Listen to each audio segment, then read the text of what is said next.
top stories this evening, sponsored by Courts, bringing value home.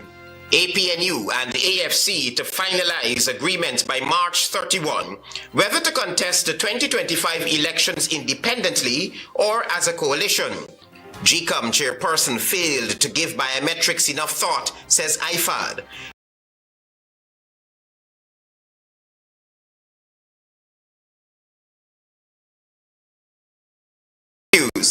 And will residents of Georgetown be forced to pay additional monies in rates and taxes for 2025? HGP Nightly News begins now.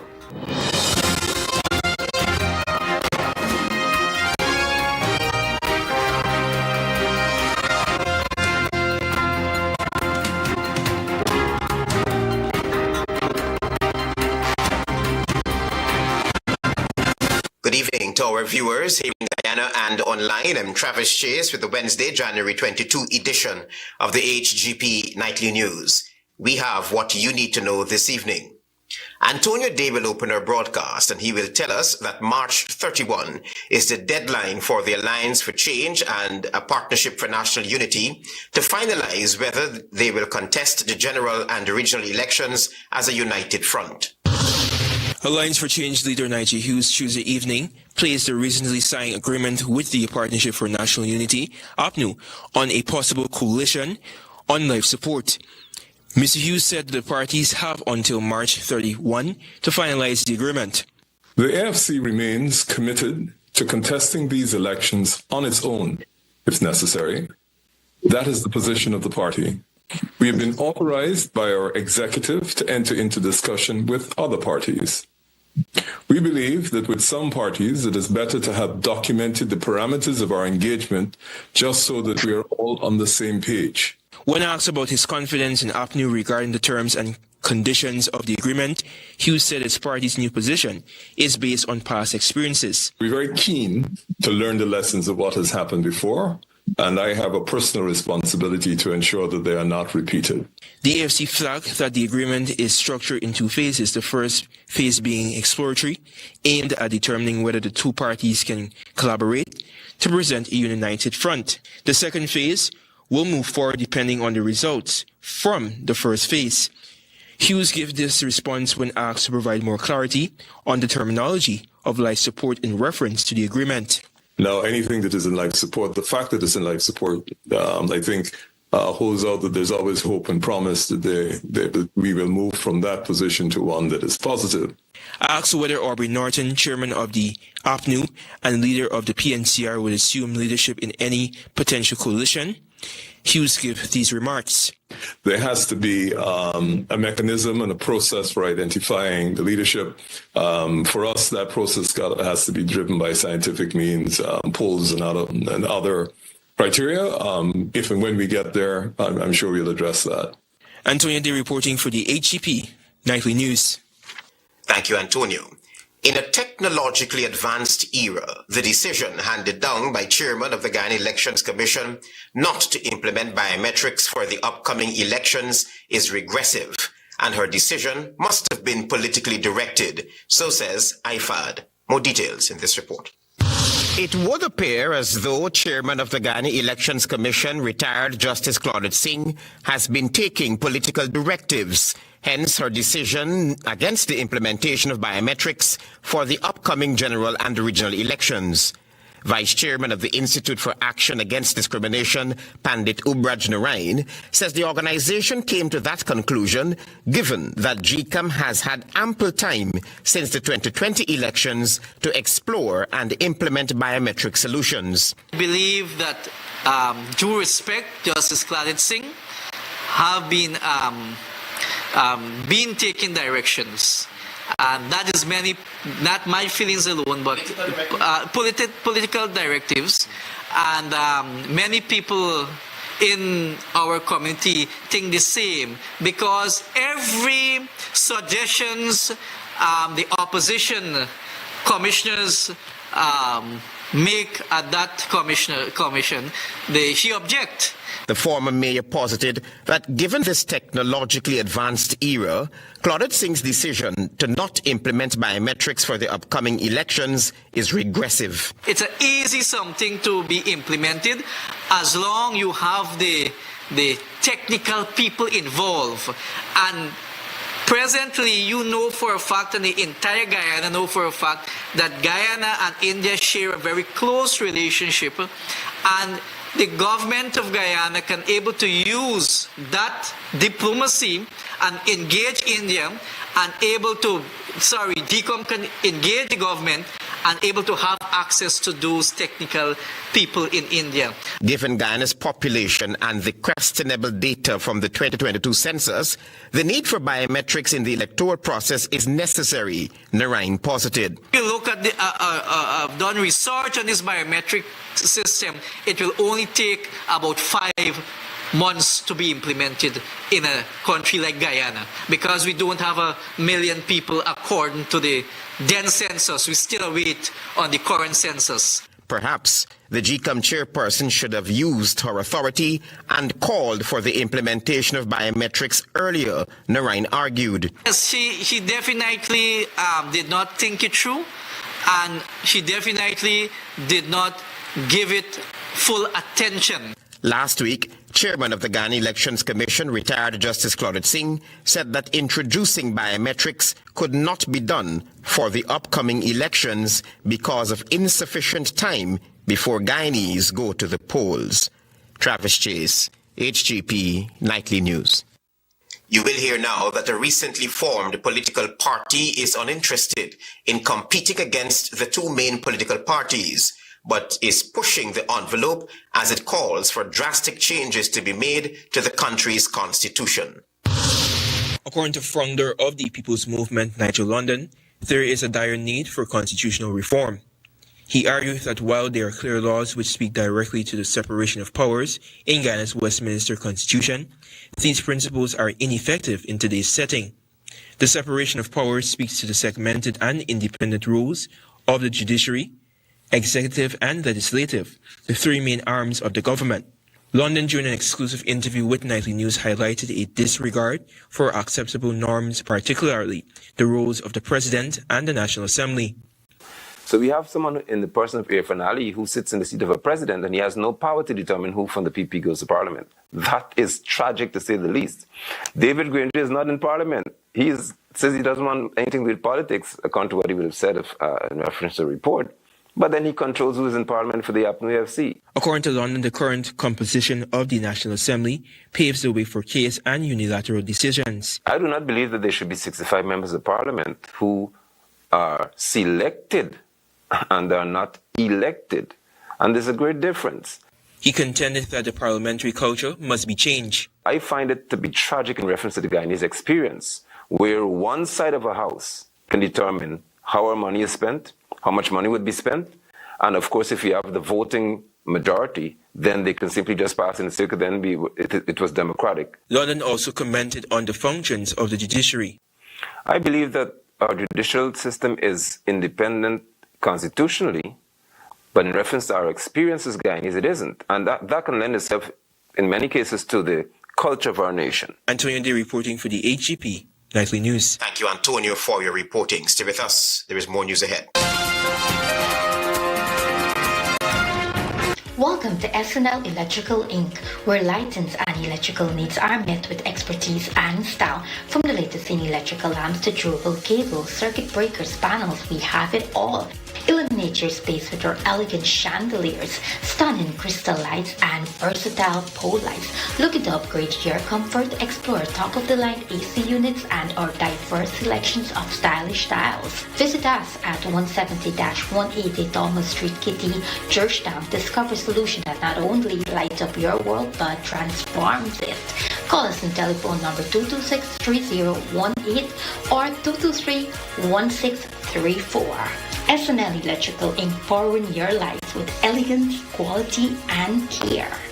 Krishna Loft Establishment. No job is too small or too large. We specialize in all types of fabricating, machinery, excavator repairs, rice fill pumps, and hydraulic hoses. Visit us at Lot 113, Block CC Monrepo, East Coast, Demerara, or call 220-9624, 616-9416, or 619-7880. At Krishna Raf Establishment, no job is too small or too large. In today's fast-paced world of modern finance, with its many options and opportunities, you will need good advice and help getting value for your money. Hand-in-Hand Trust is the way to go. From owning your own home or business with our residential and commercial mortgages to drive a new car with a vehicle loan, we'll help you realize your dreams. You can also access investment deposit accounts, share brokerage services, personal trust, thrift and pension plan trusteeship, property management, investment portfolio management, safe deposit boxes, the convenience of our Cambio, Western Union, and Bill Express services. Hand-in-Hand Trust for financial services and more. Helping you get the most out of your financial resources and your life.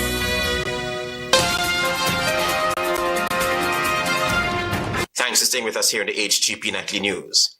The Institute for Action Against Discrimination is pressing for an investigation into bribery allegations leveled against Vice President Barra Jagdeo by Chinese businessman Su Zhirong.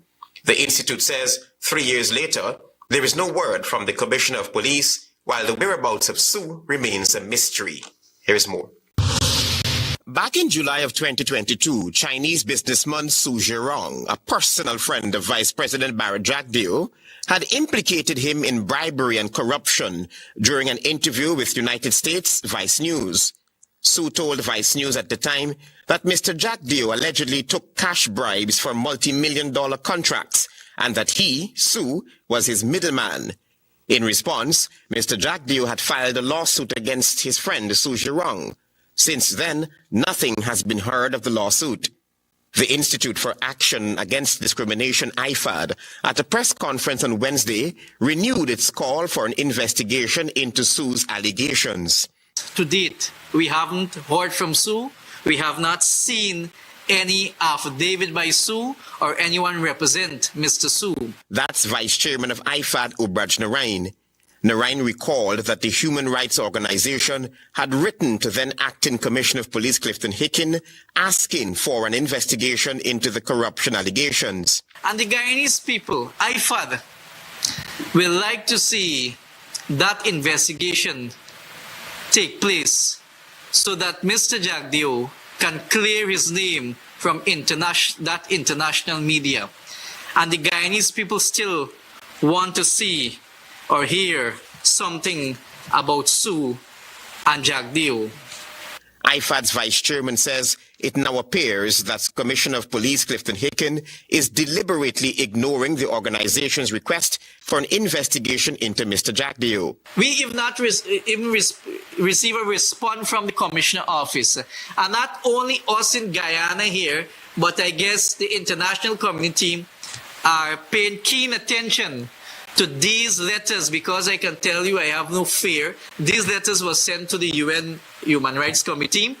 It was sent to the United States Embassy in Guyana and other diplomats. We have dispatched these copy of these letters too. It was Minister of Parliamentary Affairs and Governance Gail Teixeira who told the United Nations Human Rights Committee that no one had lodged a police complaint about the claims made in the U.S. Vice News report against Mr. Jagdeo, and as such, no investigation was done. Travis Chase, HGP Nightly News. Tiana Cole will tell you now that hours after Justice Dawn Gregory ruled in favor of the Guyana Teachers Union by rejecting the state's application to stay Justice Sandel Kisun's April 17, 2024 order, the Attorney General announced plans to appeal the decision. Justice Dawn Gregory, in a ruling, emphasized that the Guyana Teachers Union would face undue prejudice if the stay were granted, stating that a balance of justice lies in favor of the union. Justice Sandil Kisson had initially issued an interim conservatory order on February 22, 2024, restraining the government of Guyana from halting the deduction of union dues from the wages of GTU members and requiring them remittance to the union. This order was later made absolute on April 17, 2024. However, the ruling drew criticism from Attorney General and Minister of Legal Affairs Anil Nandlal. Speaking during his weekly program Issues in the News on Tuesday night, Nandlal questioned the court's decision. I am not surprised by the ruling because I advised the cabinet that the government doesn't have a track record of winning cases in the Guyana Court of Appeal. The Attorney General stated that the state would appeal Justice Gregory's decision and, if necessary, take the matter to the Caribbean Court of Justice, CCJ. Many authorities say that once you establish that you have good grounds of appeal and that your appeal has good prospects of success, that is enough. This judge went on to find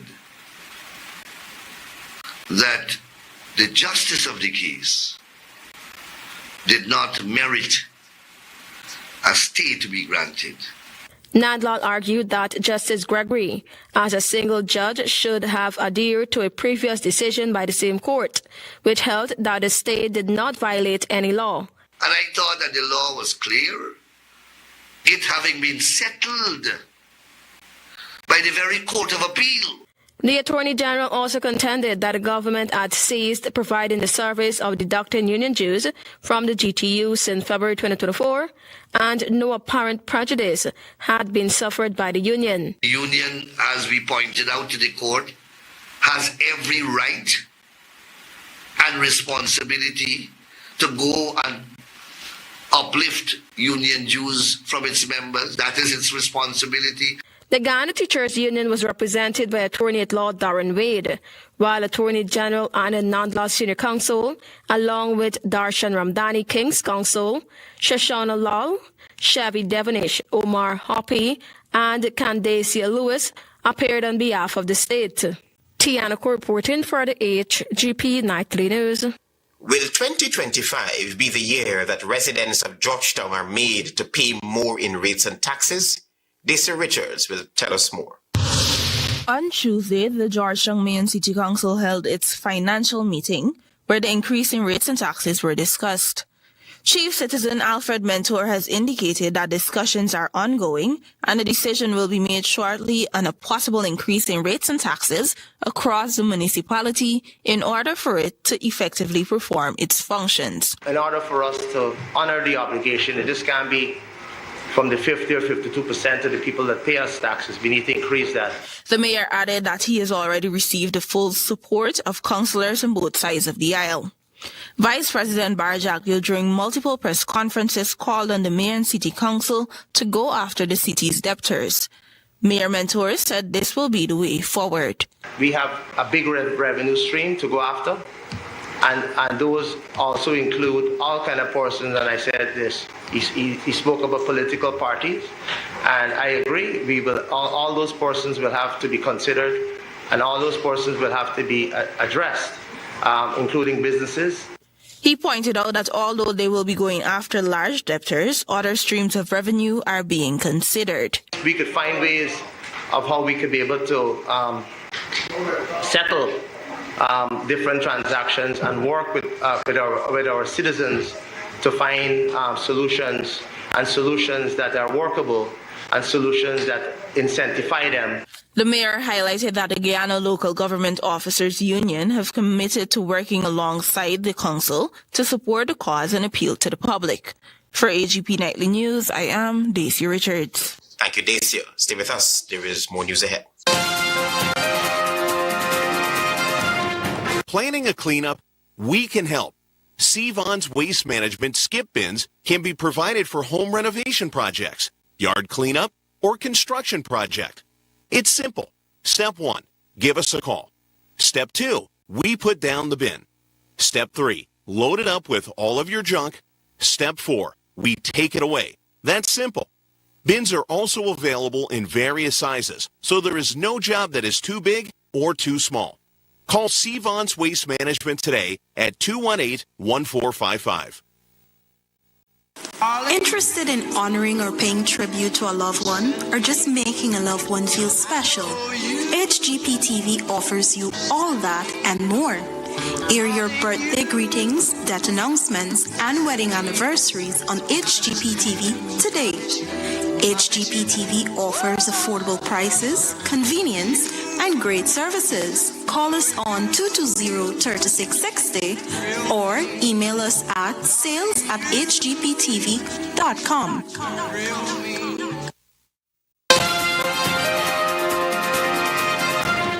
This is the HGP Nightly News. Thanks for staying with us. Government has agreed to establish minimum standards for healthcare delivery nationwide.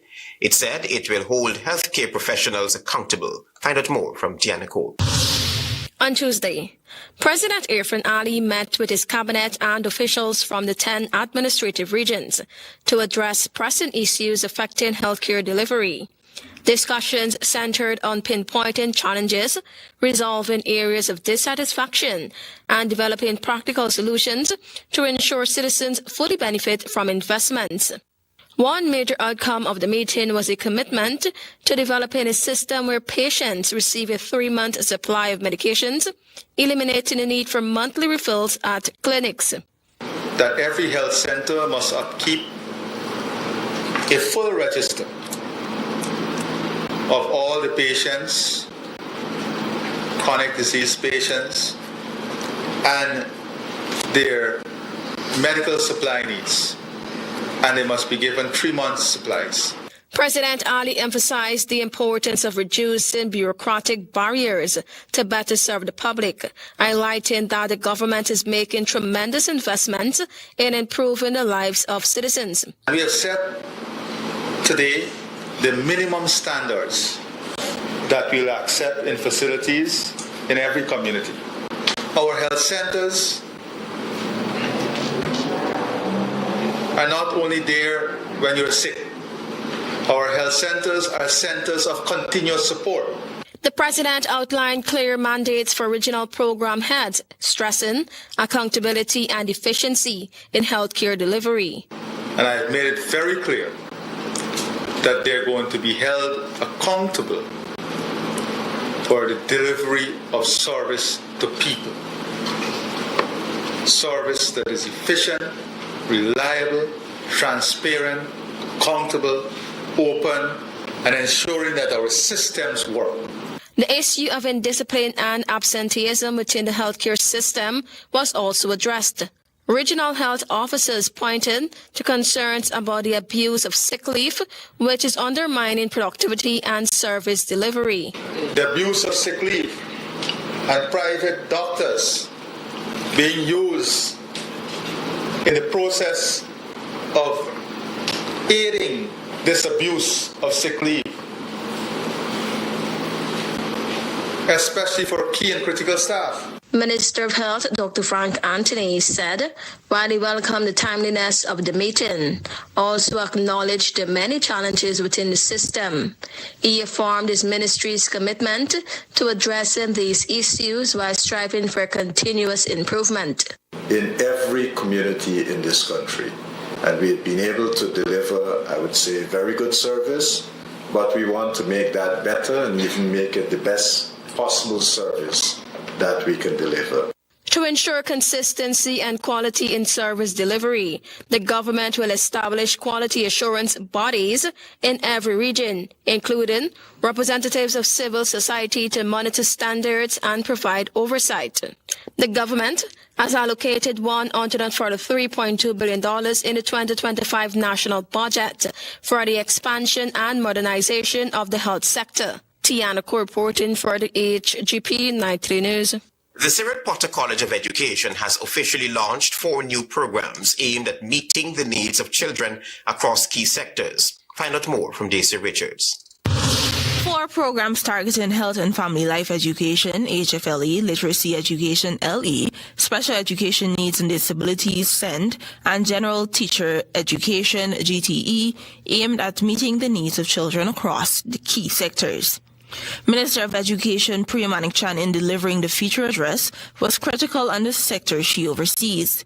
We can't be investing in training teachers all over this country. We can't be investing in special education needs. We can't be investing in buildings. We can't be investing in better salaries and conditions. And I'm not seeing the results in the same proportion. Manik-Chan said her ministry is aiming to place 100% trained teachers in all the schools, but challenged the need for accountability. I don't see the corresponding better results in that particular place than the place that does not have 100% trained teachers. So the system will now have to cleanse itself. Director of the Cyril Potter College of Education, Dr. Julie Jailal, stressed the importance of these programs, which will bridge the gap in the development of children. These programs are the strategies for achieving the goals in our education strategic plan. The SEND program is geared at enabling all learners to have a place to grow, while the LE component ensures children unlock their full potential. The HFLE program, on the other hand, complements efforts in allowing children to be responsible, while the GTE initiative allows teachers to formally complete their teacher certificate program in 1 year. For HGP Nightly News, I am Daisy Richards. Stay tuned for your regional news. It's a new day with Shilling Oil. A unique blend of natural oils to help ease and soothe the day-to-day discomforts of life. Get relief from muscle and joint pain, headaches, and congestion. Shilling Oil lets you get back to the things you love doing most. Water relief with Shilling Oil. Distributed by Massey Distribution. Interested in honoring or paying tribute to a loved one, or just making a loved one feel special? HGP TV offers you all that and more. Air your birthday greetings, death announcements, and wedding anniversaries on HGP TV today. HGP TV offers affordable prices, convenience, and great services. Call us on 220-3660 or email us at sales@hgptv.com.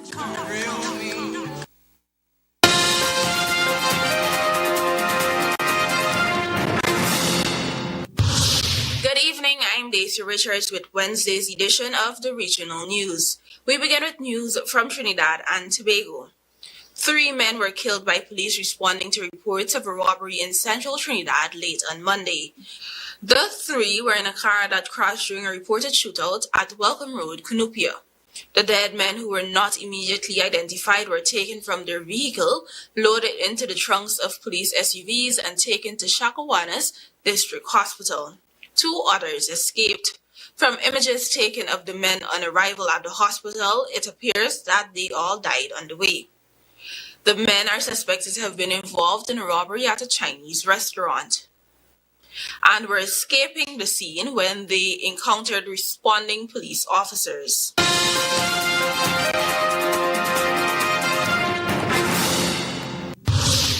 While in Panama has alerted the United Nations in a letter on Tuesday to U.S. President Donald Trump's remarks during his inauguration speech, which he vowed that the United States would take back the Panama Canal. Panama's UN Ambassador Eloy Alfaro de Alba noted that under the founding UN Charter, countries, quote, shall refrain in their international relations from the threat or use of force against the territorial integrity or political independence of any state, unquote. The letter was addressed to UN Secretary General Antonio Guterres and circulated to the 15-member Security Council. Panama is a member of the Council, which is charged with maintaining international peace and security for 2025-2026, doubling down on his pre-inauguration threat to reimpose U.S. control over the canal. Trump on Monday accused Panama of breaking the promises it made for the final transfer of the strategic waterway in 1999 and of ceding its operation to China, claims that the Panamanian government has strongly denied. Alfaro de Alba shared Panamanian President Jose Raul Molino's rejection of Trump's remarks. The United States largely built the canal and administered territory surrounding the passage for decades, but the United States and Panama signed a pair of accords in 1977 that paved the way for the canal's return to full Panamanian control. The United States handed it over in 1999 after a period of joint administration.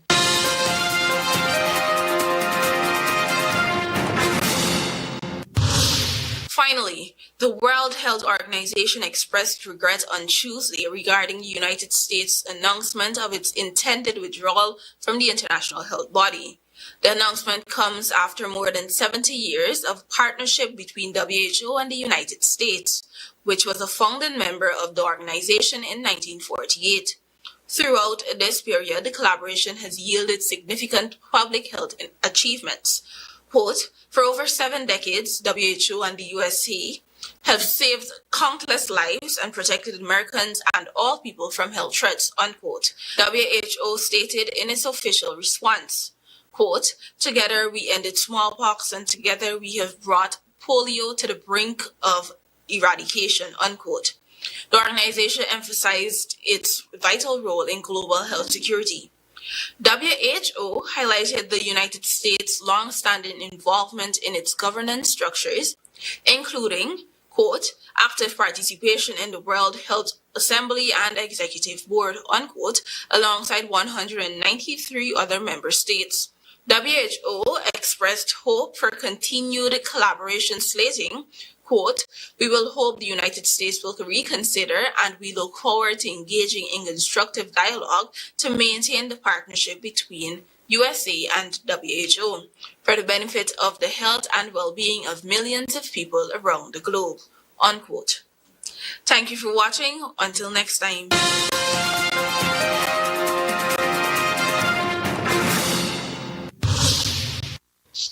APNU AFC to finalize agreement by March 31 whether to contest the 2025 elections independently or as a coalition.